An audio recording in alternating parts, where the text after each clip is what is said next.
RSS general secretary Dattatreya Hosabale കഴിഞ്ഞ ദിവസം നടത്തിയ ഒരു പ്രതികരണം ഇതിനോടകം വിവാദമായി മാറിയിട്ടുണ്ട്. പ്രതിപക്ഷ പാർട്ടികൾ അത് ഏറ്റെടുത്തിട്ടുണ്ട്. അതിന്റെ പ്രധാനപ്പെട്ട കാര്യം ഈ കോൺസ്റ്റിറ്റ്യൂഷനിൽ നിന്ന് സോഷ്യലിസവും സെക്യുലറിസവും എടുത്തു മാറ്റണം എന്നുള്ളതാണ് അദ്ദേഹത്തിന്റെ പ്രസംഗത്തിന്റെ ഒരു കാതൽ. CPM-ന്റെ ജനറൽ സെക്രട്ടറി MA ബേബി 24-നൊപ്പമുണ്ട്. ആ പരാമർശം അങ്ങ് കേട്ടിരുന്നു? അത് ഞങ്ങൾ കേട്ടു എന്ന് മാത്രമല്ല, CPM-ന്റെ പോളിറ്റ് ബ്യൂറോ അത് സംബന്ധിച്ച് ഒരു പ്രസ്താവന പുറപ്പെടുവിക്കാൻ തീരുമാനിച്ചിട്ടുണ്ട്.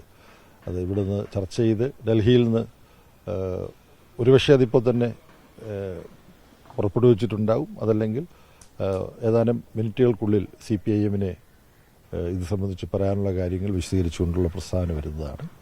ആ പ്രസ്താവനയിൽ ഞങ്ങൾ ഉൾക്കൊള്ളിക്കുന്ന ആശയത്തിൻ്റെ രത്ന ചുരുക്കം, RSS ഒരിക്കലും ഇന്ത്യൻ ഭരണഘടന അംഗീകരിച്ചിട്ടില്ല, ഇന്ത്യയുടെ ദേശീയ പതാകയും അംഗീകരിച്ചിട്ടില്ല. ഭരണഘടന അംഗീകരിച്ചതിന് ശേഷം ഓർഗനൈസ് ചെയ്തിട്ടുള്ള മുഖപ്രസംഗമുണ്ട്. ഭരണഘടന മനുസ്മൃതിയിൽ നിന്നും ഒരു പ്രചോദനവും ഉൾക്കൊണ്ടിട്ടില്ല എന്നുള്ളതാണ് ഒരു ലജ്ജയും കൂടാതെ ഇവർ വിമർശനമായിട്ട് ഉന്നയിച്ചു പോന്നിട്ടുള്ളത്. പിന്നെ ഇപ്പം സോഷ്യലിസവും സെക്യുലറിസവും എടുത്തു മാറ്റുന്നതിന് ഉപോത്ബലകമായി അവരൊരു വാദം ഉന്നയിക്കുന്നുണ്ട്. ഇത് 42-ാം ഭരണഘടനാ ഭേദഗതിയിലൂടെ വന്നതാണ്. കോൺസ്റ്റിറ്റ്യൂവൻ്റ് അസംബ്ലി അംഗീകരിച്ച പ്രിയാമ്പിളിൽ സെക്യുലറിസവും സോഷ്യലിസവും ഉണ്ടായിരുന്നില്ല എന്നാണ്. ഇങ്ങനെ പറയുന്നവർ ഇന്ത്യൻ ഭരണഘടന വായിച്ചു നോക്കിയാൽ മനസ്സിലാകും, ഇന്ത്യൻ ഭരണഘടനയിലെ ഒരുപാട് വകുപ്പുകളിലായി ഒരുപാട് ഉള്ളടക്കത്തിൻ്റെ ഭാഗമായി മതനിരപേക്ഷതയും അതുപോലെ തന്നെ സമത്വപൂർണമായ ഒരു സമൂഹത്തിൻ്റെ സൃഷ്ടിയും ഇന്ത്യൻ ഭരണഘടനയുടെ ഉള്ളിലുണ്ട്. അതിലെ ഒരുപാട് അനുച്ഛേദങ്ങളിലായി പരന്നു കിടക്കുന്നുണ്ട്. അങ്ങനെ ഇന്ത്യൻ ഭരണഘടനയിലാകെ വ്യാപിച്ചു കിടക്കുന്ന മതനിരപേക്ഷത എന്ന ആശയവും സമത്വം എന്ന ആശയവും പ്രിയാമ്പിളിലേക്ക് കൊണ്ടുവരിക മാത്രമാണ് ഈ ഭരണഘടനാ ഭേദഗതിയിലൂടെ ചെയ്തിട്ടുള്ളത്. ഇതാണ് അതിൻ്റെ വസ്തുത. ഭരണഘടന സൂക്ഷ്മമായിട്ട് പഠിക്കുന്ന ആർക്കും ഇത് മനസ്സിലാവും. മനുസ്മൃതിയുടെ സ്വാധീനത്തിലേക്ക് ഇന്ത്യൻ ഭരണഘടനയെ തിരിച്ചു കൊണ്ടുപോകാനുള്ള വളരെ ഹീനമായ അപലപനീയമായ RSS പദ്ധതിയാണ് ദത്താത്രേയയുടെ ഈ പ്രതികരണത്തിലൂടെ വന്നിട്ടുള്ളത്. ഏറ്റവും ശക്തമായ ഭാഷയിൽ അതിനെ അപലപിക്കുകയാണ്. മറ്റേതെങ്കിലും തരത്തിൽ പ്രതിഷേധിക്കാൻ പാർട്ടി തീരുമാനിച്ചിട്ടുണ്ടോ? PB തീരുമാനിച്ചിട്ടുണ്ടോ? ഇപ്പോൾ ഇതിൽ പ്രതിഷേധിച്ചുകൊണ്ടുള്ള പ്രസ്താവന നൽകാനാണ്. ഇന്ത്യൻ സമൂഹം അംഗീകരിക്കുന്ന ഒരു കാര്യമല്ല RSS പദ്ധതിയിലേക്ക് ഇന്ത്യൻ ഭരണഘടന മാറ്റണം. ഇന്ത്യൻ സമൂഹത്തിൽ മനുഷ്യനെ വിഭജിക്കുകയല്ലേ, മതത്തിൻ്റെ അടിസ്ഥാനത്തിൽ മനുഷ്യനെ വിഭജിക്കുക, വർഗീയ വികാരമിളക്കി ഇട്ടുകൊണ്ട് ന്യൂനപക്ഷത്തിൽപ്പെട്ടവരെ ആക്രമിക്കുക, ഹിന്ദുമത വിശ്വാസികൾ തന്നെ ആയിട്ടുള്ളവർ മതനിരപേക്ഷ നിലപാടെടുത്താൽ അവരെ വകവരുത്തുക. മഹാത്മാഗാന്ധി സ്വയം സനാതന ഹിന്ദു എന്ന് പറഞ്ഞ ആളാണ്. എന്നാൽ അദ്ദേഹം പറഞ്ഞു, എനിക്ക് രാമൻ എന്ന് പറഞ്ഞാൽ റഹീം കൂടിയാണ്. അതുകൊണ്ടാണ് അദ്ദേഹം വധിക്കപ്പെട്ടത്. ഈ RSS പ്രത്യയശാസ്ത്രത്താൽ പ്രചോദിതനായ ആളാണല്ലോ മഹാത്മാഗാന്ധിയെ വകവരുത്തിയത്. അപ്പം അതുകൊണ്ട് RSS-ന്റെ സമീപനത്തിനെതിരായ അതിശക്തമായ പ്രസ്ഥാനം വളർത്തിയെടുക്കുക എന്നുള്ളതാണ് CPIM-ന്റെ കാഴ്ചപ്പാട്. അത് CPIM ഒറ്റയ്ക്ക് ചെയ്യേണ്ടതല്ല. വർഗീയതയെ എതിർക്കുന്ന എല്ലാതരം വർഗീയതകളെയും എതിർക്കേണ്ടതുണ്ട്.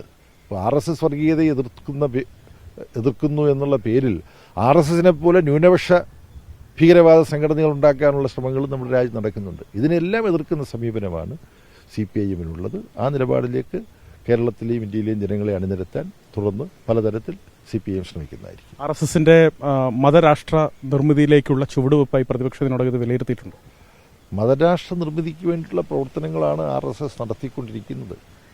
അതിപ്പോൾ പഹൽഗാമിൽ സംഭവിച്ചതിനെ ഉൾപ്പെടെ അത്തരത്തിൽ വർഗീയ ഭിന്നിപ്പിന്ത്യയിൽ ഉണ്ടാക്കാൻ വേണ്ടി അവർ ദുരുപയോഗപ്പെടുത്താൻ ഉദ്ദേശിക്കുന്നുണ്ട്.